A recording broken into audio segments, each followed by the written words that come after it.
In a city full of loud colors and louder mouths, there was one gang that didn't need to speak to scare you. No graffiti tags, no disco swagger, just black tank tops, quiet eyes, and a symbol pulled from a 1,000-year-old battlefield. They were called the Saracens, and when the night came for the warriors, they were the first wall in their path. But where did they come from? And why did their silence sound louder than any war cry? In the Bronx of '74, not every gang chased fame. Some came for the fight. While the city overflowed with colorful crews, the flashy boppers, savage turnbulls, and theatrical hi-hats, one gang didn't need costumes to scare you. No graffiti, no disco strut, just black tank tops, quiet eyes, and a walk that said they didn't bluff. They were the Saracens. Their name, pulled from medieval history, evoked the feared Muslim warriors of the Crusades. But in '70s New York, it was about reputation, not religion. They dressed like soldiers, moved like soldiers, fought like soldiers, because to them, they were soldiers. On the night of the conclave, they were just another face in the crowd, until Cyrus fell. When the Riffs needed crews to lock down every train and platform, the Saracens were among the first to move. Where did they come from? Why the military discipline in a city of wild style? And why did their silence feel deadlier than any war paint? This is their story, from the rooftops of the Bronx to the fluorescent glare of Track 3, where they stood in the warrior's path.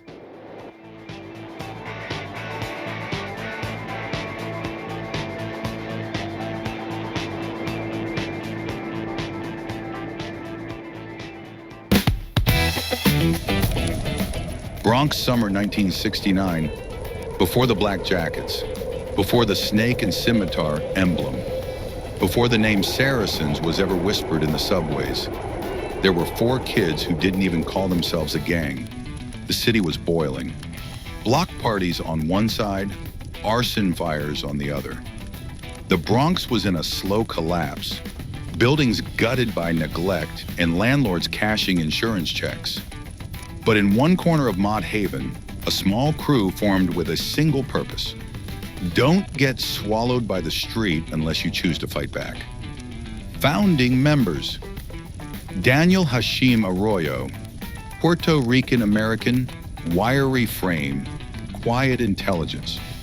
His uncle was a Vietnam vet who left him a box of military patches, dog tags, and an old field manual that would shape his worldview. Clarence Deacon Miles, raised in a Pentecostal home, but drawn to street politics more than Sunday sermons. Freddie Scope Ramirez, Puerto Rican-Dominican mix, known for his sharp aim with rocks, bottles, or anything you could throw. Rico Inc. Santiago, a tagger who favored single, clean symbols over murals, a habit that would evolve into the Saracens' minimalist insignia.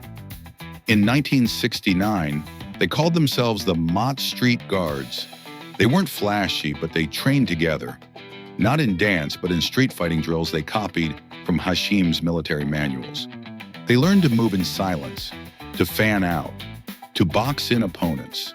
This quiet discipline made them stand out in a city where most crews yelled before they swung. Old Bronx heads still argue that the Saracens were loosely based on real disciplined street crews like the Black Spades, the Seven Immortals, and certain divisions of the Savage Skulls.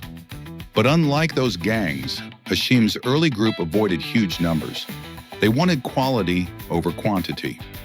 Summer 1970, after a rooftop brawl with a small Savage Skull set, Deacon proposed they take on a name that meant fighters from far away, a name to make opponents hesitate before stepping up.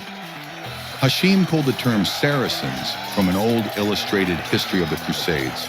Medieval Muslim warriors feared for their speed, silence, and skill. No one cared that none of them were Middle Eastern.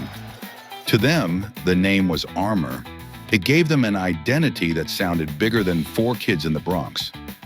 By late 1971, They'd started wearing black surplus jackets from an Army-Navy store on 149th Street.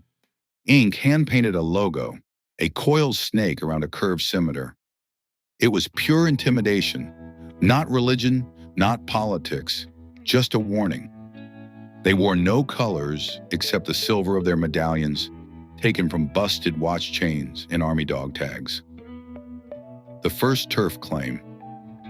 Their first claim spot wasn't a street corner. It was the rooftop of a 6-story tenement overlooking the 6 train. From there, they watched every set of tracks. To passers-by, they were just 4 kids hanging out. To those in the know, it was the first Saracens command post. Bronx, 1973. By the early 70s, the Saracens' numbers had grown beyond the original 4, but the way they brought in new members was nothing like the loud recruiting drives of the Boppers or the Moonrunners.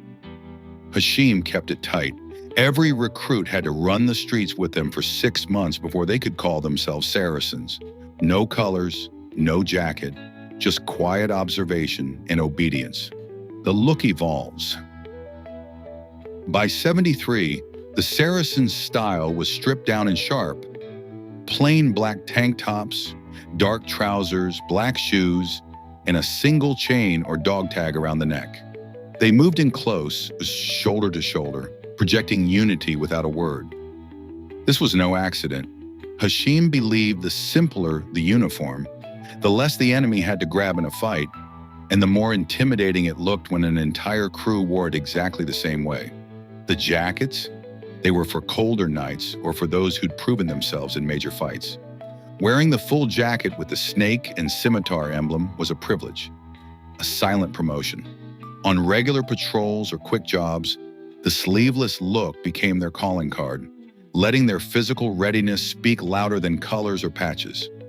The organization. Commander, Hashim Arroyo.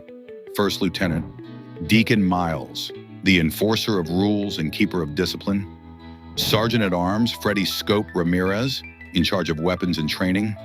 Symbol Keeper, Rico Inc. Santiago, custodian of the emblem and the few jackets in circulation. The snake and scimitar emblem still defined them, but now it wasn't always visible. Instead, it was painted on the inside lining of their jackets, stitched onto undershirts, or carried on medallions around their necks. The crew didn't need to advertise their logo. The discipline, the walk, and the reputation did the talking. By 75, the Riffs were taking notice. They'd seen the Saracens hold a platform against a larger crew for nearly 20 minutes without losing formation. When Riff Lieutenant Spade met with Hashim in a dim pool hall, he told him, "You don't waste energy. You don't waste words. That's why you last." From then on, the Saracens weren't just another Bronx set. They were on the Riffs list of dependable crews for lockdown jobs. 1976. The Saracens weren't the biggest crew in the Bronx, but their discipline made them deadly in the right situation. When the Riffs needed an area held without chaos or noise, the Saracens got the call. Other gangs partied in the streets. The Saracens didn't. They'd walk into a subway car and clear it without saying a word. This was by design. Hashim believed talking before fighting was weakness. Yes and no. They weren't on the Riffs' payroll, but they earned favors by taking on jobs, like shutting down rival crews trying to move into Riffs' turf or making sure meetings happened without interruption. They didn't operate like mercenaries for hire to just anyone. You needed Riff blessing to call them in. In early script drafts of the Warriors, the Saracens were supposed to have a short dialogue scene where their leader orders them to box in the Coney boys on the train platform. In the final cut, the moment plays out in silence.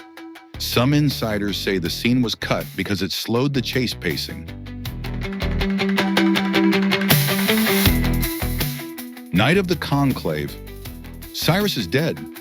The Riffs are locking down the city. The Saracens are ordered to hold the Track 3 platform. They don't ask why. They don't ask who pulled the trigger. They just move. When the Warriors hit the platform, the Saracens close in. No insults, no posturing, Just hard, fast fists. But the warriors, desperate and fueled by adrenaline, fight through and break the line. It's the only time on record the Saracens failed to hold their ground. Did they have a vendetta? Not personally. This was pure Riff business. But being one of the first to confront the warriors made it personal afterward. In their eyes, the Coney crew had embarrassed them. Remember, this was not shown in the movie, but was part of the script before it was eventually cut out. If the Saracens had stopped the warriors cold at track 3, the chase would have ended there. The Riffs would have taken custody of them within minutes, and the real killer of Cyrus might never have been found. Some gangs say the Saracens could have beaten the warriors head on. They had the discipline, the numbers, and the precision. Others argue the Coney boys had something you can't drill into a soldier: desperation. Would the Saracens have become Riff elite if they'd pulled it off? Maybe. Or maybe they'd have been quietly erased. The Riffs didn't like witnesses any more than the police did.